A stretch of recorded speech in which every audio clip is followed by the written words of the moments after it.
कभी कभी आँखों से दिखने वाली चीजें सच्चाई नहीं होती। हम अक्सर किसी इंसान को उसके कपड़ों, रूप या हालात से आंक लेते हैं, पर असल पहचान उसकी सोच और कर्मों से होती है। यही कहानी है एक बुजुर्ग की, जिसे लोग भिखारी समझकर अपमानित करते रहे, लेकिन जब सच्चाई सामने आई तो पूरे होटल का चेहरा बदल गया। होटल की मैनेजर जिस बुजुर्ग को भिखारी समझकर सबके सामने नीचा दिखा रही थी, असल में वो ना तो भिखारी था ना ही गरीब, बल्कि इतना बड़ा आदमी था जिसकी किसी ने कल्पना भी नहीं की थी। और जब उसकी सच्चाई सामने आई तो ऐसा हुआ कि पूरे होटल के होश उड़ गए। सुबह के ठीक 11 बजे शहर के सबसे बड़े होटल 5 सितारा में एक बुजुर्ग साधारण कपड़े पहने हुए होटल की ओर बढ़ रहे थे। नाम था गिरीश प्रसाद। उनके हाथ में एक पुराना सा झोला था, लेकिन जैसे ही वो होटल के गेट पर पहुँचे, गार्ड के माथे पर तुरंत शिकन आ गई। गार्ड ने सामने आकर रास्ता रोकते हुए कहा, बाबा आप यहाँ कहाँ आ गए? क्या काम है आपका यहाँ? गिरीश प्रसाद ने हल्की मुस्कान के साथ कहा, बेटा मेरी यहाँ बुकिंग है, बस उसी के बारे में पूछना था। गार्ड ने हंसते हुए अपने साथी से कहा, अरे देखो तो बाबा कह रहे हैं इनकी यहाँ बुकिंग है। गार्ड ने फिर गिरीश प्रसाद से कहा, बाबा देखो आपसे जरूर कोई गलती हुई है, शायद आपको किसी ने गलत पता दे दिया है, क्योंकि ये होटल बहुत ही लग्जरी है, बड़े बड़े बाबू लोग आते हैं यहाँ, कोई आम आदमी इसको अफोर्ड नहीं कर सकता। इतने में होटल की रिसेप्शनिस्ट अवनी कपूर ने ये बातचीत सुन ली। उसने अपनी नजरें गिरीश प्रसाद पर डाली, सिर से पांव तक उन्हें देखा और होठों पर हल्की मुस्कान तैर गई। वो मुस्कान स्वागत की नहीं बल्कि ताने और उपेक्षा की थी। अवनी ने कहा, बाबा मुझे नहीं लगता कि आपकी कोई बुकिंग इस होटल में होगी, ये होटल बहुत महंगा है, शायद आप गलत जगह आ गए हैं। गिरीश प्रसाद ने उसी सहजता से जवाब दिया, बेटी एक बार चेक तो कर लो, शायद मेरी बुकिंग यही हो। अवनी ने लापरवाही से कंधे उचकाए और कहा, ठीक है बाबा, इसमें समय लगेगा, आप वेटिंग एरिया में जाकर बैठ जाइए। गिरीश प्रसाद ने सिर हिलाया और धीरे धीरे वेटिंग एरिया की ओर बढ़े। लॉबी में मौजूद कई गेस्ट उन्हें अजीब नजरों से घूर रहे थे। किसी ने धीरे से कहा, लगता है मुफ्त का खाने आया है कोई, और बोला, इसकी तो औकात भी नहीं है कि यहाँ का एक गिलास पानी भी खरीद सके। गिरीश प्रसाद ने ये सब सुना, लेकिन वे चुप रहे। वो कोने में रखी एक कुर्सी पर बैठ गए, झोला जमीन पर रखा और दोनों हाथ छड़ी पर टिकाकर खामोश बैठे रहे। लॉबी का माहौल अजीब हो चुका था। लोग चाय और कॉफी की चुस्कियां लेते हुए उन्हीं की तरफ इशारा करके बातें बना रहे थे। किसी छोटे बच्चे ने अपनी माँ से मासूमियत से पूछा, मम्मी ये बाबा यहाँ क्यों बैठे हैं? ये तो होटल वाले जैसे नहीं दिखते। माँ बच्चे से बोली, बेटा सब किस्मत की मार है, जब किस्मत साथ ना दे तो हर किसी की सुननी पड़ती है। इसी बीच अवनी फिर से वहाँ से गुजरी। उसने अपने साथी स्टाफ से कहा, पता नहीं मैनेजर साहब क्या कहेंगे, ऐसे लोगों को यहाँ बैठाना भी रिस्क है, होटल की इमेज खराब हो रही है। साथी ने हंसते हुए कहा, कोई बात नहीं, कुछ देर बाद ये खुद ही उठकर चला जाएगा। गिरीश प्रसाद ये सब सुन रहे थे, पर वो एक शब्द ना कह सके। वो सिर्फ इंतजार कर रहे थे कि कोई उनकी बात सुने। 1 घंटे तक वो यूं ही बैठे रहे, कभी घड़ी देखते, कभी रिसेप्शन की तरफ नजर डालते। उन्हें उम्मीद थी कि कोई आएगा और कहेगा, हाँ बाबा आपकी बुकिंग है, लेकिन ऐसा नहीं हुआ। गिरीश प्रसाद ने धीरे से कुर्सी का सहारा लिया और खड़े हो गए। उन्होंने रिसेप्शन की तरफ देखा और कहा, बेटी अगर तुम व्यस्त हो तो अपने मैनेजर को बुला दो, मुझे उनसे भी कुछ जरूरी बात करनी है। अवनी ने मन ही मन सोचा, अब इसे मैनेजर से भी मिलना है। फिर अनमने ढंग से फोन उठाया और होटल मैनेजर राघव खन्ना को कॉल लगाया। उसने कहा, सर एक बुजुर्ग आपसे मिलना चाहते हैं। राघव ने दूर से गिरीश प्रसाद को देखा और फोन पर हंसते हुए कहा, क्या ये हमारे गेस्ट हैं या बस ऐसे ही चले आए हैं? मेरे पास अभी टाइम नहीं है, इन्हें बैठने दो, थोड़ी देर में खुद चले जाएंगे। अवनी ने वही आदेश दोहराया और गिरीश प्रसाद को और थोड़ी देर बैठने का आदेश दिया। गिरीश प्रसाद ने गहरी सांस ली और फिर से उसी कोने की कुर्सी पर बैठ गए। सारी नजरों का बोझ उनके कंधों पर था, लेकिन उनकी आंखों में अब भी वही सब्र था, मानो कह रहे हों, सच को छिपाया जा सकता है पर रोका नहीं जा सकता। लॉबी में गिरीश प्रसाद अब भी बैठे थे।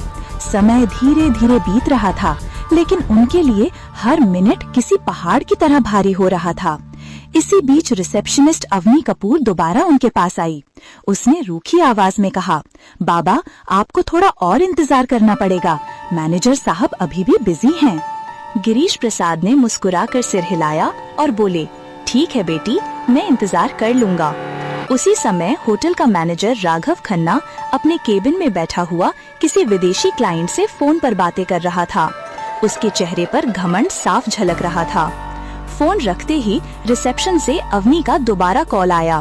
अवनी ने कहा, सर वो बुजुर्ग अब भी लॉबी में बैठे हैं, आप एक बार उनसे मिल लीजिए। राघव ने हंसते हुए कहा, बैठा रहने दो, थोड़ी देर में थक जाएगा और खुद चला जाएगा। मेरे पास ऐसे फालतू लोगों के लिए वक्त नहीं है। तभी वहाँ एक छोटा कर्मचारी आया, नाम था मयंक शर्मा। वो होटल का बेल बॉय था। उसने गिरीश प्रसाद को देखा। लॉबी में सब उनका मजाक उड़ा रहे थे, लेकिन मयंक की आंखों में उनके लिए सम्मान था। वो धीरे से पास आकर बोला, बाबा आप कब से बैठे हैं, क्या किसी ने आपकी मदद नहीं की? गिरीश प्रसाद ने मुस्कुराकर उसकी ओर देखा और कहा, बेटा मैं मैनेजर से मिलना चाहता हूँ, पर लगता है वो व्यस्त हैं। मयंक का चेहरा कस गया। वो बोला, बाबा आप चिंता मत करो, मैं अभी उनसे बात करता हूँ। गिरीश प्रसाद ने सिर हिलाया। तुम्हारा बहुत धन्यवाद, भगवान तुम्हें सुखी रखे। मयंक तेज कदमों से मैनेजर के केबिन की ओर गया। दरवाजे पर पहुंचते ही उसने नॉक किया और अंदर चला गया। राघव खन्ना ने इशारे से पूछा, क्या बात है? मयंक ने आदर से कहा, सर लॉबी में एक बुजुर्ग बैठे हैं, वो आपसे मिलना चाहते हैं। राघव ने भौहें चढ़ाई और ठंडी आवाज में बोला, मयंक तुम्हें कितनी बार कहा है कि फालतू लोगों से दूर रहो। वो कोई गेस्ट नहीं है, शायद भूला भटका कोई आला है। मयंक ने धीरे से कहा, लेकिन सर उन्होंने कहा है कि उन्हें आपसे जरूरी बात करनी है। राघव हंस पड़ा, अरे जरूरी बात? तुम्हें अंदाजा भी है यहाँ कितने करोड़ का कारोबार होता है और तुम मुझे ऐसे बाबा से मिलवाना चाहते हो? मयंक चुप रहा, लेकिन अंदर से दुखी था। उसने सोचा, इंसान को उसकी शक्ल देखकर कैसे ठुकराया जा सकता है? क्या बड़े पद पर बैठने से किसी को इंसानियत भूल जानी चाहिए? राघव ने सख्त आवाज में कहा, मयंक तुम अपना काम करो, ये मामला तुम्हारे बस का नहीं है। मयंक ने सिर झुकाया और बाहर चला आया। लॉबी में लौटते ही उसने गिरीश प्रसाद की ओर देखा। उनकी आंखों में धैर्य अब भी था। मयंक उनके पास बैठ गया और बोला, बाबा मैंने कोशिश की, लेकिन मैनेजर साहब अभी नहीं मिलना चाहते। गिरीश प्रसाद ने मुस्कुराकर उसके कंधे पर हाथ रखा और बोले, कोई बात नहीं बेटा, तुमने कोशिश की, यही मेरे लिए काफी है। मयंक की आंखें भर आईं। उसे महसूस हुआ कि ये बुजुर्ग कोई आम इंसान नहीं है। उनकी सादगी में एक अजीब सी ताकत छिपी थी। लॉबी का माहौल अब और भी भारी हो चुका था। लोगों के ताने और ठहाके, गिरीश प्रसाद की खामोशी और मयंक की बेचैनी सब मिलकर एक अजीब तस्वीर बना रहे थे। करीब 1 घंटा बीत चुका था। गिरीश प्रसाद अब भी उसी कुर्सी पर बैठे थे। उन्होंने धीरे से आंखें बंद की और सोचा, धैर्य रखना ही असली ताकत है। लेकिन अब समय आ गया है कि सच्चाई सामने आए। होटल की घड़ी ने 12:30 बजाए। गिरीश प्रसाद अब और चुपचाप बैठ नहीं पाए। उन्होंने धीरे से अपनी छड़ी उठाई, झोला कंधे पर टांगा और रिसेप्शन की तरफ बढ़ गए। लॉबी में बैठे कई लोगों ने फिर से ताने कसे, देखो देखो, बाबा अब मैनेजर से लड़ने जा रहे हैं। रिसेप्शन पर खड़ी अवनी कपूर ने उन्हें आते देखा। उसने झुंझुलाकर कहा, बाबा आपको कहा था ना इंतजार कीजिए, मैनेजर अभी बिजी हैं। गिरीश प्रसाद ने उसकी ओर देखा और नरम आवाज में बोले, बेटी बहुत इंतजार कर लिया, अब मैं खुद ही उनसे बात कर लूंगा। इतना कहकर गिरीश प्रसाद सीधा मैनेजर राघव खन्ना के केबिन की ओर बढ़े। लॉबी में खामोशी छा गई। सबकी नजरें उसी तरफ टिक गई। हर कोई देखना चाहता था कि आगे क्या होने वाला है। जैसे ही गिरीश प्रसाद ने केबिन का दरवाजा खोला, राघव अपनी घूमने वाली कुर्सी पर अकड़ के साथ बैठा था। उसने भैं चढ़ाते हुए कहा, हाँ बाबा बताइए, इतना शोर क्यों मचा रखा है, क्या काम है आपको? गिरीश प्रसाद ने धीरे से झोला खोला और उसके अंदर से एक लिफाफा निकाला। उसे आगे बढ़ाते हुए बोले, ये मेरी बुकिंग और होटल से जुड़ी कुछ डिटेल हैं, कृपया एक बार देख लीजिए। राघव ने हंसते हुए लिफाफा हाथ में लिया, लेकिन खोले बिना ही टेबल पर पटक दिया। उसकी हंसी में अहंकार साफ झलक रहा था। उसने कहा, बाबा, जब किसी इंसान की जेब में पैसे नहीं होते हैं तो उसे बुकिंग जैसी बड़ी बड़ी बातें करना बिल्कुल बेकार है। मुझे आपके जैसे लोगों की शक्ल देख के ही पता चल जाता है कि आपके पास कुछ नहीं है। ये होटल आपके बस का नहीं है। बेहतर होगा आप यहाँ से चले जाएं। गिरीश प्रसाद ने उसकी आंखों में देखा। उनकी आवाज अब गहरी और गंभीर हो चुकी थी। उन्होंने कहा, बेटा, बिना देखे कैसे तय कर लिया? एक बार इन कागजों को देख तो लो। सच्चाई अक्सर वैसी नहीं होती जैसी दिखती है। राघव कुर्सी पर पीछे झुक गया और जोर से हंसते हुए बोला, बाबा, मुझे किसी कागज को देखने की जरूरत नहीं है। मैं सालों से इस होटल को संभाल रहा हूँ। लोगों की शक्ल देख के ही पहचान लेता हूँ कि किसकी क्या औकात है। आपकी शक्ल कहती है आपके पास कुछ भी नहीं है। ये सुनकर लॉबी में बैठे कुछ गेस्ट भी हंसने लगे। गिरीश प्रसाद ने गहरी सांस ली, लिफाफा टेबल पर रखा और शांत स्वर में बोले, ठीक है, जब तुम्हें यकीन नहीं है तो मैं चला जाता हूँ, लेकिन याद रखना, जो तुमने आज किया है उसका नतीजा तुम्हें भुगतना पड़ेगा। इतना कहकर उन्होंने दरवाजे की ओर कदम बढ़ाए। पीछे बैठे गेस्ट फुसफुसाए, वाह, मैनेजर ने सही किया। ऐसे लोगों को यही सबक मिलना चाहिए। गिरीश प्रसाद होटल से बाहर निकल गए। उनकी धीमी चाल और झुकी हुई कमर ने पूरे स्टाफ के बीच एक अजीब सा सन्नाटा छोड़ दिया। लेकिन राघव अपनी कुर्सी पर बैठा मुस्कुराता रहा। उसके चेहरे पर गर्व और तिरस्कार का मिला जुला भाव था। इसी बीच बेल बॉय मयंक शर्मा उस लिफाफे की तरफ बढ़ा। उसने धीरे से उसे उठाया और चुपचाप अपने सर्वर कंप्यूटर की ओर चला गया। कंप्यूटर स्क्रीन पर उसने लॉगिन किया और फाइलें खोलना शुरू किया। लिफाफे में लिखी डिटेल्स के आधार पर उसने होटल का पुराना रिकॉर्ड खंगाला। कुछ ही देर में उसकी आंखें चौड़ी हो गईं। स्क्रीन पर जो जानकारी थी उसने मयंक को हिला कर रख दिया। रिकॉर्ड में साफ लिखा था, गिरीश प्रसाद होटल के 65% शेयर होल्डर, संस्थापक सदस्य। मयंक की सांसें तेज हो गईं।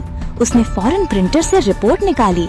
कागज हाथ में लिए वो भागता हुआ मैनेजर के केबिन में पहुंचा। अंदर राघव अब भी किसी क्लाइंट से फोन पर बात कर रहा था। मयंक ने धीरे से कहा, सर, ये रिपोर्ट देखिए, ये वही बुजुर्ग हैं जो यहाँ आए थे। ये हमारे होटल के असली मालिक हैं। राघव ने फोन रखते हुए मयंक की तरफ देखा और भौहें चढ़ा ली। मयंक, तुम्हें कितनी बार कहा है, मुझे ऐसे लोगों की रिपोर्ट्स में दिलचस्पी नहीं है। ये सब फालतू बातें हैं। मयंक ने फिर कोशिश की, लेकिन सर, ये रिपोर्ट साफ बताती है कि गिरीश प्रसाद हमारे होटल के मालिक हैं। अगर हमसे कोई गलती हो गई है तो? राघव ने बीच में ही बात काट दी। उसने रिपोर्ट को अपनी तरफ सरका कर देखा, फिर बिना पढ़े ही उसे वापस मयंक की ओर धकेल दिया। उसकी आवाज में अहंकार पहले से और ज्यादा था। उसने कहा, मुझे ये सब बकवास नहीं चाहिए। तुम्हें मैंने कहा है ना, अपना काम करो। ये होटल मेरी मैनेजमेंट स्किल से चलता है, किसी पुराने बाबा की दान दक्षिणा से नहीं। मयंक हैरान रह गया। उसके चेहरे पर गहरी बेचैनी थी। वो रिपोर्ट हाथ में लेकर वापस निकल गया। लॉबी में आते ही उसने गिरीश प्रसाद को याद किया। उनकी आंखों की गहराई, उनका धैर्य। उसे लगा, ये मामला अब सिर्फ होटल तक सीमित नहीं है, ये इंसानियत की परीक्षा है। धीरे धीरे शाम होने लगी। गेस्ट अपने अपने कमरों में चले गए। स्टाफ अपने काम में लग गया। लेकिन मयंक के दिल में हलचल बढ़ती गई। उसे यकीन था, कल का दिन इस होटल की तस्वीर बदल देगा। अगली सुबह का नजारा बिल्कुल अलग था। होटल के हर कोने में हलचल थी। स्टाफ आपस में धीरे धीरे फुसफुसा रहे थे। किसी ने कहा, कल जो बाबा आए थे, शायद उनके बारे में कोई बड़ी बात है। दूसरे ने जवाब दिया, हाँ, सुना है वो होटल के बड़े शेयर होल्डर हैं। ये खबर धीरे धीरे पूरे होटल में फैल चुकी थी, लेकिन किसी को अब भी भरोसा नहीं हो रहा था। सबके मन में सवाल था, क्या सच में वो बुजुर्ग इस आलीशान होटल के मालिक हो सकते हैं? 10:30 बजते ही लॉबी का माहौल अचानक बदल गया। होटल के मुख्य द्वार से वही साधारण कपड़े पहने बुजुर्ग गिरीश प्रसाद अंदर आए, लेकिन इस बार वो अकेले नहीं थे। उनके साथ एक सूट बूट पहना अधिकारी था, जिसके हाथ में काले रंग का ब्रीफकेस था। सबकी नजरें एक ही पल में उसी दिशा में टिक गई। गार्ड, रिसेप्शनिस्ट, वेटर सब सन्नाटे में खड़े रह गए।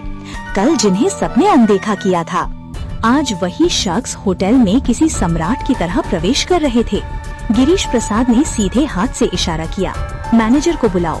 आवाज में अब कोई नरमी नहीं थी, बल्कि एक आदेश की कठोरता थी। थोड़ी ही देर में राघव खन्ना बाहर आया। उसके चेहरे पर हल्की घबराहट थी, लेकिन अहंकार अब भी बाकी था। वो आधा मुस्कुराकर बोला, जी बोलिए बाबा, आज फिर आ गए। गिरीश प्रसाद ने उसकी आंखों में देखा और ठंडी आवाज में कहा, राघव खन्ना, मैंने कल ही कहा था तुम्हें अपने कर्मों का नतीजा भुगतना पड़ेगा।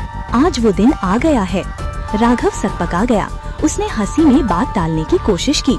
गिरीश प्रसाद के साथ आए अधिकारी ने ब्रीफकेस खोला, उसमें से मोटी फाइल निकाली और सबके सामने टेबल पर रख दी। उसने जोर से कहा, ये डॉक्यूमेंट साफ बताते हैं इस होटल के 65% शेयर गिरीश प्रसाद के नाम पर हैं। असल मालिक वही हैं। पूरा स्टाफ स्तब्ध रह गया। अवनी कपूर के हाथ कांपने लगे। लॉबी में मौजूद गेस्ट्स ने एक दूसरे को देखा और फुसफुसाए, ये तो सच में मालिक हैं। हमसे कितनी बड़ी भूल हो गई। गिरीश प्रसाद ने अपनी छड़ी जमीन पर टिका दी। उनकी आवाज अब तेज और दृढ़ थी। राघव खन्ना, आज से तुम इस होटल के मैनेजर नहीं रहोगे। तुम्हारी जगह अब मयंक शर्मा इस पद को संभालेगा। राघव गुस्से से कांपते हुए बोला, आप होते कौन हैं मुझे हटाने वाले? ये होटल मैं सालों से चला रहा हूँ। गिरीश प्रसाद गरजते हुए बोले, ये होटल मैंने बनाया है। इसकी नींव मेरी मेहनत से रखी गई थी। मैं चाहूँ तो तुम्हें एक पल में बाहर का रास्ता दिखा सकता हूँ, पर दंड स्वरूप तुम्हें फील्ड का काम दिया जा रहा है। अब वही काम करो जो तुमने दूसरों से करवाया है। गिरीश प्रसाद ने मयंक को पास बुलाया। उन्होंने उसके कंधे पर हाथ रखते हुए कहा, तुम्हारे पास धन नहीं था, लेकिन दिल में इंसानियत थी। यही असली काबिलियत है, इसलिए तुम इस पद के हकदार हो। मयंक की आंखों से आंसू बह निकले। वो भावुक होकर बोला, साहब, मैंने तो बस इंसानियत निभाई थी। गिरीश प्रसाद मुस्कुराए, यही सबसे बड़ी योग्यता है बेटा। फिर उन्होंने रिसेप्शनिस्ट अवनी कपूर की ओर देखा।